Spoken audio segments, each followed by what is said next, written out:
아는 기자 아자 시작합니다. 윤석열 당선인은 왜 한동훈 검사장을 법무부 장관 후보자로 임명했을까요? 정치부 이현수 기자와 살펴보겠습니다. 한 번도 하마평에서 본 기억이 없었는데 인수위 기자들은 뭐 예상을 했던 겁니까? 네, 깜짝 인사에 또 깜짝 등장이었습니다. 윤석열 당선인이 인사를 발표할 때마다 국무위원들을 직접 소개해온 만큼 한동훈 후보자가 오늘 인수위에도 깜짝 등장했습니다. 기자들의 질문이 한 후보자에게만 몰려서 배현진 대변인이 다른 후보자들에게 질문을 배분하기도 했습니다. 사실 뭐 법무부 장관 후보자는 뭐 정치인을 안 쓸 것 같다 이런 정도였는데 근데 당선인이 뭐 미리부터 한 검사장을 마음에 두고 있었다면서요. 네, 취재를 해보니까 일명 원픽이라고 하죠. 윤 당선인이 처음부터 한 후보자로 기울어 있었다고 합니다. 윤 당선인이 검찰총장 출신이다 보니까 법무부 장관 인사는 누구 조언을 받고 이렇게 상의를 하기보다는 누구로 낙점되겠느냐라는 게 관건이었는데요. 그래서 하마평이 돌지 않고 발표가 임박해서야 알려진 겁니다. 네, 그래서 이제 시청자분들도 질문이 많은데요. 정치인이 아닌 검사를 법무부 장관으로 발탁한 게 뭐 신의 한 수냐 이런 질문도 주셨는데 그러니까 왜 한동훈을 선택했을까? 당선인의 생각을 좀 취재를 했죠. 네, 당장 민주당에서는 검수완박에 맞서는 거냐 이런 반응을 내놓고 있죠. 그런데 윤 당선인 오늘 이 부분을 인선 배경으로 계속 강조했습니다. 유창한 영어 실력으로 또 다양한 국제 업무 경험도 가지고 있고 법무 행정의 어떤 국제적인 커뮤니케이션을 좀 원활하게 하기 위해서 미국 변호사고 영어도 잘하는 그리고 수사와 재판 경험이 많은 한동훈 검사장이 네, 또 영어, 행정의 방점을 찍은 건데요. 법무 행정 시스템 선진화를 강조한 겁니다. 또 여권 일각에서 윤 당선인이 한동훈 검사장을 검찰 요직에 앉히지 않겠냐 이런 관측이 있었는데요. 이를 염두에 둔 듯 장제원 비서실장 한 후보자에게서 칼을 뺏은 것이라고 설명하기도 했습니다. 네, 당선인은 뭐 그런 의도로 임명했다고 하지만 정치권에서는 민주당의 검수완박에 맞설 카드 아니냐 이런 해석이 많은데 그건 어떻습니까? 한동훈 후보자가 법무부 장관이 된다면 뭘 할 수 있느냐 이게 핵심이 될 것 같은데요. 장관 수사 지휘권은 폐지한다고 말을 했고 또 민주당은 검찰의 수사권을 완전히 박탈하겠다 이렇게 하고 있는 상황이니까요. 그리고 법무부 장관에게는 상설특검 카드가 있습니다.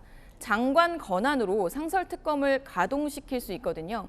그러니까 대장동 개발 특혜 의혹 같은 사안에 대해서 법무부 장관이 필요하다고 판단을 하면 특검 수사가 이루어질 수도 있다는 겁니다. 자, 이번 인사로 민주당의 이 검수완박 구상에도 차질이 생길 수 있다 이런 말도 들리던데 그건 무슨 말일까요? 민주당에서는 우선 한 후보자를 이용해서 이제 검수완박의 동력으로 쓰려고 하는 움직임이 있습니다. 다만 검찰의 수사권을 떼서 어디로 줄 것인가는 좀 더 논의가 필요한 상황이거든요. 그런데 민주당 이수진 의원이 낸 법안을 보면 수사권을 갖는 특별수사청을 법무부 산하에 두자 이렇게 내용이 되어 있습니다. 이대로라면 한동훈 법무장관이 된다면 특수청을 관할하게 되는 거죠. 민주당이 이렇게 놔두진 않을 것 같은데요. 수정할 것으로 보입니다. 검찰 분위기도 궁금합니다. 검찰 인사를 또 제청하는 게 법무부 장관 일이잖아요. 그렇죠. 그래서 검찰 내부도 이제 한 후보자가 지명되고 나서 좀 술렁이는 분위기인데요. 한 후보자는 49세, 그리고 사법연수원 27기로 장관은 검찰 구성원은 아니기 때문에 장관 기수 때문에 검찰 간부들이 영향을 받진 않는다고는 하지만 이 사람 김호수 검찰총장은 영향을 받을 수도 있겠죠. 김 총장은 연수원 20기로 7기수 높고요. 무언의 시그널이 될 수도 있다는 관측이 나옵니다. 그리고 또 주목되는 건 한동훈 후보자가 장관이 된 후 하게 될 첫 인사겠죠. 문재인 정부와 가까웠던 검사들이 어떻게 될지 이르면 6월쯤 인사가 예상된다고 합니다. 뭐 워낙 깜짝 인사라 한동훈 후보자에게 먼저 이게 주목이 쏠리긴 했지만 다른 장관들 워낙 중요한 장관들이 인선이 많이 돼서요. 정리를 한번 해볼까요? 특징이 뭔지. 네, 오늘 2차 인선까지 18개 부처 중에 16개 부처의 장관 후보자가 발표가 됐습니다. 국무총리까지 포함해서 17명 국무위원 후보자를 분석해봤는데요. 평균 연령은 60.5세고요. 서울대가 17명 중 8명으로 가장 많았고 47%고 여성은 3명으로 17.6%였습니다. 윤석열 당선인과의 인연의 길이로 한번 분류를 해보면 정치 입문 전부터 알았던 사이는 40년 지기로 알려진 정호연 복지부 장관 후보자를 비롯해서 대학 때부터 알았던 박진, 권영세 의원, 그리고 검사 시절 측근으로 꼽히는 한동훈 후보자, 그리고 충암고, 서울대 법대 라인의 이상민 후보자가 있습니다. 자, 이제 민주당 인사청문회에서 잔뜩 벼르고 있는 것 같은데 한동훈 검사장 아까 리포트 보니까 뭐 낙마시키겠다 의지가 강한 것 같더라고요. 네, 민주당에서는 대국민 인사 테러다 이렇게 격앙된 반응을 보인 그 한동훈 후보자에 대한 그 인사청문회를 주 타깃으로 삼을 것으로 보입니다. 당장 여권 지지층에서도 조국 전 장관 청문회 때를 언급하면서 강한 대응을 요구하고 있거든요. 그런데 한동훈 후보자도 만만치 않다는 평가가 나옵니다. 오늘 윤 당선인과 맹종 관계가 아니다 이렇게 말을 하는 등 발언이 거침이 없었습니다. 여야 공히 20, 30대 대표를 배출한 진취적인 나라입니다. 제가 지금 거의 50이 됐고 공직 생활에서 이 분야에서만 20년 넘게 근무를 했습니다. 이런 정도 경력을 가진 사람이 나이나 경력 때문에 장관직을 수행하지 못할 만한 나라는 아니라고 생각하고요. 그리고 기수문화는 국민의 입장에서는 철저히 아주 지엽적인 겁니다.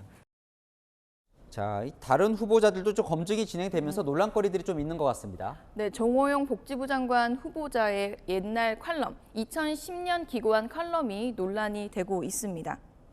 병원 채용 면접위원 때 응시자 사진과 실제 인물이 달랐다 이런 경험을 소개하면서 남성보다 여성이 포샵, 그러니까 사진 보정을 더 심하게 한다고 썼는데요. 앞서 암 치료 특효약은 결혼이다 이런 칼럼 내용으로 논란이 된 바 있었죠. 민주당 여성위원회는 지명 철회를 촉구했고 낙마를 벼르고 있습니다. 네, 요란한 청문회가 될 것 같네요. 네, 정치부 이현수 기자와 살펴봤습니다.